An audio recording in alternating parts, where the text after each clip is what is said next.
بسم اللہ الرحمن الرحیم۔ السلام علیکم ورحمۃ اللہ وبرکاتہ۔ مکہ کے شریف اور امیر گھرانوں کا دستور تھا کہ جب ان کے نوزائیدہ بچے 8 دن کے ہو جاتے تو انہیں دودھ پلانے والی ایسی خصوص عورتوں کے حوالے کر دیا کرتی کہ جو صحراؤں میں رہتی تھی۔ ان عورتوں کو فن دایا گری میں خاص مہارت ہوتی تھی۔ وہ شرفا شہر کے ان شیر خوار بچوں کو اپنے ساتھ صحرا کی کھلی فضا میں لے جاتی اور وہیں ان کی تربیت اور پرورش میں مصروف ہو جائیں۔ ان خدمات کا انہیں باضابطہ معاوضہ ملتا۔ بچوں کی پرورش کرنے والی یہ صحرا انورد عورتیں اکثر مکہ میں آتی جاتی رہیں اور اپنی پسند کے شیر خوار بچوں کی تلاش میں رہتی۔ جب ایسے بچے ذرا سیانے ہو جاتے تو انہیں ان کے والدین کو لوٹا کر اپنی محنت کا معقول معاوضہ وصول کر لیتی۔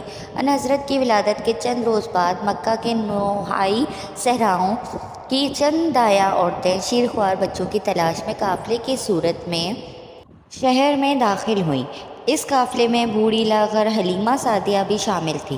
اتفاق سے قافلے کی سب عورتوں کو کوئی نہ کوئی شیر خوار بچہ مل گیا، مگر ضعیف و ناتواں حلیمہ کی گود خالی کی خالی رہی۔ حضور صلی اللہ علیہ وسلم کی والدہ نے تقریباً تمام عورتوں سے آپ کے لیے بات چیت کی، مگر اس خیال سے ایک یتیم بچے کے گھر سے کیا معاوضہ ملے گا۔ ہر دایا آپ کو گود لینے سے صاف انکار کرتی رہی۔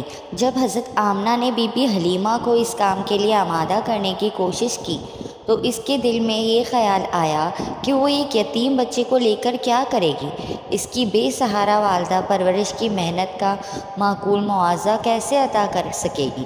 چنانچہ باقی دائیوں کی طرح اس نے بھی اس بچے کو گود میں لینے سے معذری ظاہر کر دی۔ اتنے میں دایا عورتوں کا قافلہ صحرا کی جانب واپس بڑھنے لگا تو حلیمہ کو اور کوئی کام نہ ملنے کے سے فکر دامن گیر ہوئی۔ اس نے اپنے خاوند حارث سے صلاح مشورہ شروع کیا۔ اس کا خیال تھا کہ خالی ہاتھ گھر لوٹنے سے بہتر ہے کہ اس یتیم بچے ہی کو ساتھ لے لیا جائے، جس سے گود لینے کی کوئی بھی راضی نہ ہوتا تھا۔ حارث کو بھی یہ بات پسند آ گئی۔ وہ بولا، ہاں یہ ٹھیک ہے، کیا عجب کہ ہمارے لیے اس میں بہتری ہو۔ چنانچہ حلیمہ سعدیہ نے بالآخر حضرت آمنہ کی تجویز قبول کر لی اور حضور صلی اللہ علیہ وسلم کو گود میں لے لیا۔ اس رسمی کارروائی کے بعد دونوں میاں بیوی قافلہ کے ہمراہ اپنے صحرائے خیمے کی طرف لوٹنے کی تیاری میں مصروف ہو گئے۔ حلیمہ سعدیہ کے پاس سواری کے لیے فقط بھورے رنگ کی ایک دبلی پتلی گدھی اور دودھ کے لیے ایک بوڑھی اونٹنی تھی۔ ان دونوں مکہ کے گرد نواح کے علاقے سخت خشک سالی اور شدید قحط کی زرد میں تھا۔ جانوروں کے لیے چارہ مہیا کرنے میں بہت دقتیں پیش آتی تھیں۔ آتے وقت بی بی حلیمہ اس دبلی پتلی اور بھوکی پیاسی گدھی پر سوار ہو کر بڑی مشکل سے پہنچی تھی۔ راستے میں ان کی مریل گدھی قافلے کے باقی گدھیوں سے بار بار پیچھے رہ جاتی تھی۔ اس کی ہمسفر عورتوں کو حلیمہ کی اس سست رفتاری پر بہت الجھن محسوس ہوتی تھی۔ ننھے محمد کی والدہ سے بات طے ہو گئی تو بی بی حلیمہ نے آپ کو سینے سے لگا لیا۔ دیکھتے ہی دیکھتے ان کی خشک چھاتی میں دودھ اتر آیا۔ حضور صلی اللہ علیہ وسلم نے خوب جی بھر کر دودھ پیا۔ آپ کے ساتھ حلیمہ بی بی کے اپنے بچے یعنی آپ صلی اللہ علیہ وسلم کے دودھ بھائی بھی خوب سیر ہو کر دودھ پیا اور دونوں بچے اطمینان سے سو گئے۔ حلیمہ حیران بھی تھی اور خوش بھی۔ انہیں اچھی طرح یاد تھا کہ انہوں نے اس سے پہلی بات پریشانی کے عالم میں جاگ کر کاٹی تھی، کیونکہ ماں کا دودھ نہ ملنے کی وجہ سے ان کا بچہ رات بھر روتا رہا تھا۔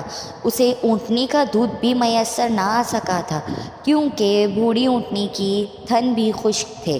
بی بی حلیمہ کا شوہر حارث اپنی بوڑھی اونٹنی کے پاس گیا تو کیا دیکھتا ہے کہ اس کے تھن دودھ سے لبالب بھرے ہوئے ہیں۔ جب اسے دھویا گیا تو اس سے دودھ بکثرت حاصل ہوا، جسے میاں بیوی نے خوب سیر ہو کر پیا اور وہاں رات انہوں نے سکون سے گزاری۔ صبح ہوئی تو حارث نے حیرت سے کہا، اے حلیمہ، مجھے تو پختہ یقین ہونے لگا ہے کہ جس بچے کو ہم نے گود میں لیا ہے برکتوں والی کوئی خاص ہستی معلوم ہوتا ہے۔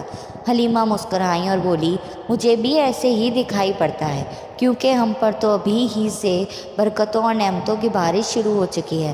جب وہ اپنے صحرائی گاؤں لوٹنے کے لیے تیار ہو گئے تو حلیمہ نے گدھی پر سوار ہو کر ننھے محمد صلی اللہ علیہ وسلم کو اپنی گود میں بٹھا لیا اور گدی پر سوار ہو گئی۔